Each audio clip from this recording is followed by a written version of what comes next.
हाय friends नमस्कार welcome to my channel cook with Kandhei. आपण मैंने तो जानी परिवार रेट आसिक आकाश छुआ है तो आमे मैंने कौन करवा तो आज आम बिना परिवार गोटे रेसिपी बनैबा। चलतु रेसिपीटा स्टार्ट करवा।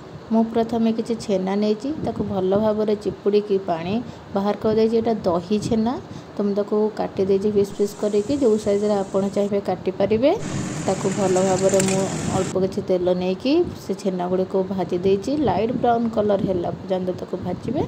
लाइट ब्राउन अधिक जदि पोड़ीदेवे कला दिशो लाइट ब्राउन कलरटा हेल्ले आमर तरकारीटा भल टिके देखा तो मुझे किसी आलू भी नहीं जाइए आलू को भल भाव भाजी देती लाइट ब्राउन कलर। आ मसला मुझे 4टी काजू अदा रसुण पियाज और जीरा किसी जीरा पकईदे से अलग फ्लेवर आसो।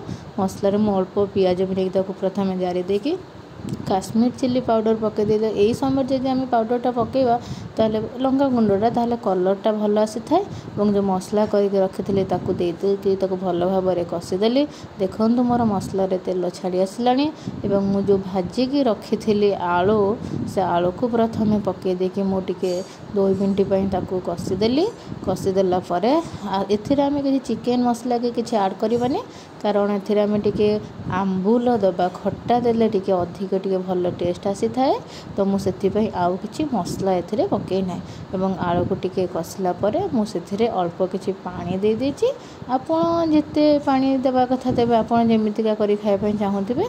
तो मोर बेसी एठी झोल रखिबार नथिला तो मु अल्प पानी देइथिली मोर आलू भी सिझी गलानी। तो मुझे आंबुल पकईदेली तापर जो छेना को भाजिकी रखी ताकू पकईदेली।